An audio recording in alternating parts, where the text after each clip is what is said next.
Milan, Ohio. Population 1,300. A small, all-American town. It is best known for being the birthplace of Thomas Edison, the man who gave us the light bulb.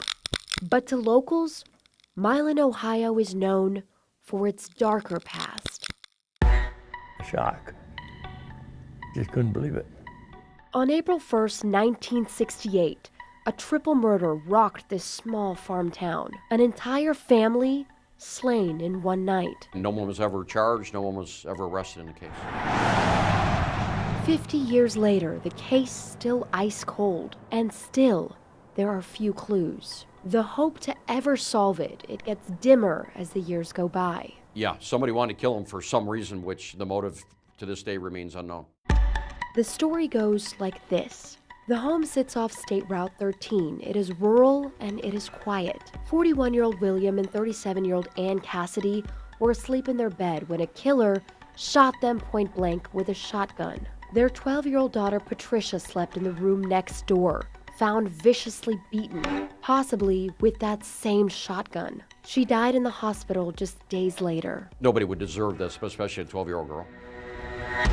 Very frustrating.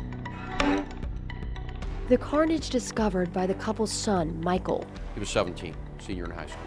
Michael had come home from work around 4 in the morning and found his family. He ran to his girlfriend's house and called the sheriff. Soon, the spotlight shifted to him. He was cooperative through his attorney. As a matter of fact, he was allowed to take a polygraph by his attorney, and he passed the polygraph. Police say Michael was never charged, never arrested. We think we know who done it, but nothing has ever been proved. Who do you think did it? The son, Mike. That is Bob Rear's theory. He knew the family well, worked on their cars in his auto shop. Rear is 80 years old now, still living down the street from the Cassidy family home. This case, it still haunts him. There weren't no troublemakers or nothing. Everybody around here liked him. With nothing to pin the murders to Mike, police moved on to another theory. They thought it possible that the killer was a drifter. One of the theories was that someone or person or persons had come off of the railroad or come off of the turnpike and had done this. That was never really ruled out. Nothing was missing from the home. This wasn't a robbery gone wrong. It was murder, is what it was. That shotgun never found, only a single shell casing left behind. But investigators did come across a mystifying piece of evidence. A book left on the living room coffee table, In Cold Blood by Truman Capote. The chilling nonfiction book details the gruesome quadruple murder of a family living in rural Kansas. There is no perfect crime.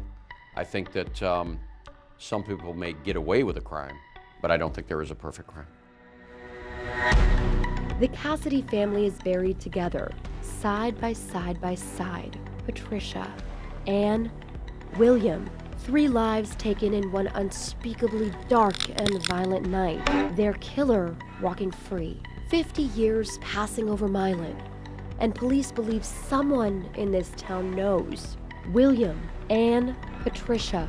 They lay waiting for that someone to speak up. If we ever get that phone call, that we could move forward and solve this. Waiting for that someone to shine a light. Michael Cassidy lives out of state, now nearing his 70s. We reached out to him, but through his family, we were told that they were going to, quote, refuse comment on any future publication on this subject. He has never spoken publicly about his family's murders.